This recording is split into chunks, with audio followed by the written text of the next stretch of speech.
US President Donald Trump has announced tough new sanctions against Venezuela, Cuba and Nicaragua, as his administration brands them a troika of tyranny.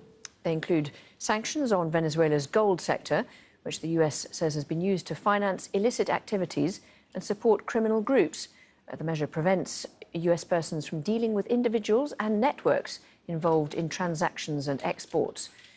New sanctions on more than 24 entities owned or controlled by the Cuban military and intelligence services, and sanctions against the Nicaraguan government of President Daniel Ortega, which is accused of cracking down on protesters and completely eroding democratic institutions.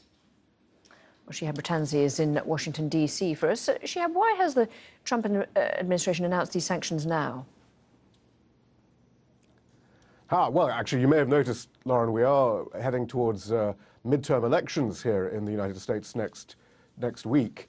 And Florida, in particular, is rather close, a lot closer than the Republican Party, the White House, would have liked. And in fact, John Bolton, Donald Trump's national security advisor, was in Florida making a big speech to Cuban exiles, the local Venezuelan expatriate community, many of whom are opposed to both the Cuban and Venezuelan governments and whom the Republican Party needs to get out and vote next week. So that's some circumstantial evidence that this may not just simply be about Latin America. Having said that, though, Donald Trump has been consumed by Venezuela for some time. It was reported just last year that he was mulling the idea of invading Venezuela. He had to be talked out of that by some of his advisors. We also know the Trump administration has been in touch with rebel military leaders about the possibility of mounting some sort of coup there.